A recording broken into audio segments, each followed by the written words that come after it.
Hello बच्चों, let's see this question. Acetone and carbon disulphide यानी CS2 form binary liquid solution showing positive deviation from Raoult's law. The normal boiling point of pure acetone is less than that of pure CS2. Pick out the incorrect statement among the following. यहाँ पे हमारे सामने चार अलग अलग statements given है जिन्हें हम एक एक करके अलग अलग एनालाइज करेंगे। सबसे पहले तो ये जान लेते हैं बच्चों कि इस क्वेश्चन को सॉल्व करने के लिए हमें कौन से की कॉन्सेप्ट की जरूरत है। की कॉन्सेप्ट की यदि हम बात करें इस क्वेश्चन के लिए तो हमें एजियोट्रॉपिक मिक्सचर के बारे में पता होना चाहिए।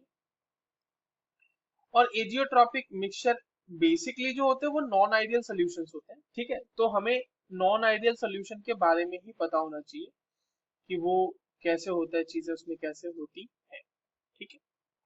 नाउ जो हमारे पास सॉल्यूशन बनाया गया है वो बनाया गया है CS2 और Ac2, ठीक है। एक सोल्यूशन है हमारे पास बना हुआ जहां पे एसीटोन मिला हुआ है और CS2 मिला हुआ है। और ये कहा जा रहा है कि ये जो सोल्यूशन है बच्चों, ये पॉजिटिव डेविएशन शो कर रहा है।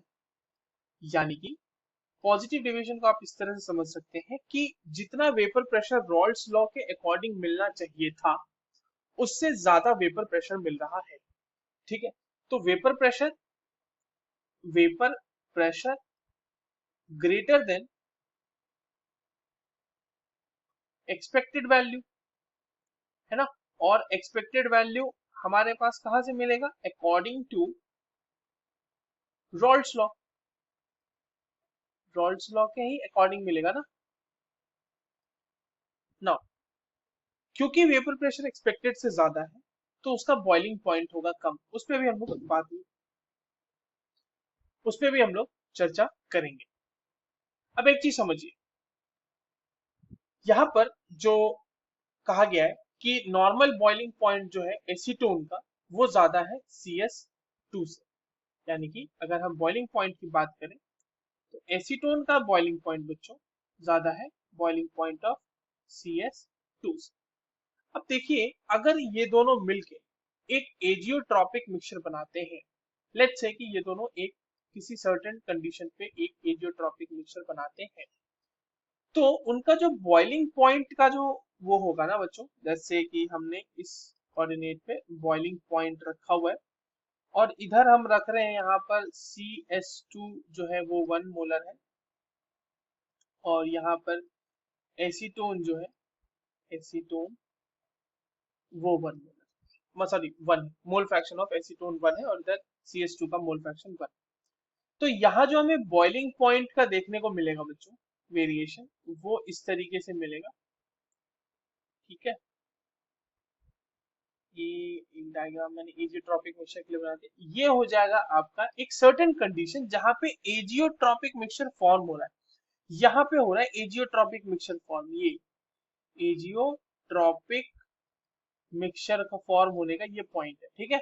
और ये हो जाएगा बॉइलिंग पॉइंट ऑफ एसीटोन और ये बॉइलिंग पॉइंट हो जाएगा हमारे लिए दिस विल बी CS2। तो अब आप एक चीज देख सकते हैं यहाँ पे कि बॉइलिंग पॉइंट तो बच्चों इसी ना किसी किसी पे मिलेगा हमें अलग अलग कंसंट्रेशन के लिए। तो हम ये देख रहे हैं कि एजियोट्रॉपिक मिक्सचर जो है वो तो एक सर्टेन कंडीशन पे बन रहा है, एक सर्टेन मोल फ्रैक्शन वाले कंडीशन पे ही बन रहा है। और एजियोट्रॉपिक मिक्सचर जो है, क्योंकि यहाँ पे हमारे पास पॉजिटिव डेविएशन शो हो रहा है, तो यहाँ पर जिस तरह का एजियोट्रॉपिक मिलेगा वो मिलेगा मिनिमम बॉइलिंग पॉइंट, ठीक है। मिनिमम बॉइलिंग पॉइंट एजियोट्रॉप हमें मिलेगा। यानी कि जिस वक्त एजियोट्रॉप जिस वक्त बन गया उस समय boiling point of solution acetone और CS2 दोनों के बॉइलिंग पॉइंट से कम होगा। अब एक एक बार स्टेटमेंट पढ़ लेते हैं। देखिए, पहला स्टेटमेंट क्या कह रहा है कि boiling temperature of mixture is always less then the boiling temperature of acetone. ऐसा नहीं है, ये सिर्फ और सिर्फ तभी सही होगा ऑलवेज वाला जब ये एजियोट्रॉपिक मिक्सचर बनाएगा। जहां पे जिस पॉइंट पे एजियोट्रॉपिक बनेगा, सिर्फ मिक्सचर अगर बना हुआ है एजियोट्रॉपिक नहीं बना है, तो हम बोलेंगे कि वहां पर हम वो स्टेटमेंट हमारा सही नहीं है, इनकरेक्ट स्टेटमेंट ही हमसे पूछा है, तो ये स्टेटमेंट तो सही नहीं है क्योंकि ये सारे कंसंट्रेशन के लिए लागू नहीं हो रहा। ऑप्शन बी क्या कह रहा है कि boiling temperature azeotropic mixture is always less than boiling temperature of CS pure CS two. बिल्कुल सही बात है, प्योर सीएस टू से ऑलवेज लेस देन ही होगा ना इजियोट्रॉपिक मिक्सचर का। मिनिमम बॉइलिंग पॉइंट जिसे हम मिक्सचर बोलेंगे, जहां पर बॉइलिंग पॉइंट सीएस टू और एसीटोन दोनों से कम ही होगा। तो ये वाला स्टेटमेंट तो हमारा बिल्कुल सही है। इनकरेक्ट पूछा है, आगे आते हैं। दूसरा कह रहा है कि C when a small amount CS two less volatile component is added to excess acetone boiling point of resulting mixture increase. देखिए ये स्टेटमेंट गलत है, क्यों?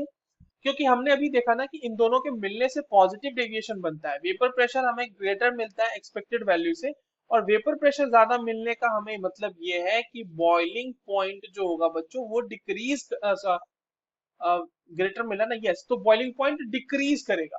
तो यहाँ पर लिख रहा है कि इंक्रीज हो रहा है, नहीं नहीं ऐसा नहीं है, क्योंकि वेपर प्रेशर और बॉइलिंग पॉइंट में इनवर्स रिलेशन है, अगर वेपर प्रेशर ज्यादा है तो बॉइलिंग पॉइंट कम।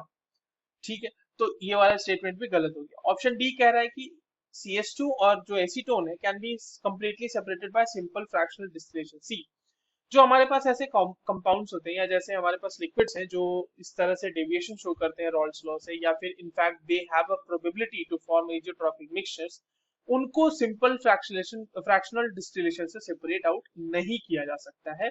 और ये कह रहा है कि can be completely separated out, तो नहीं, ये स्टेटमेंट भी गलत हो जाता है। तो इनकरेक्ट स्टेटमेंट्स कौन कौन से हो गए हमारे पास? A, C and D. These three are the correct answers for this question. I hope you understood this well. All the very best.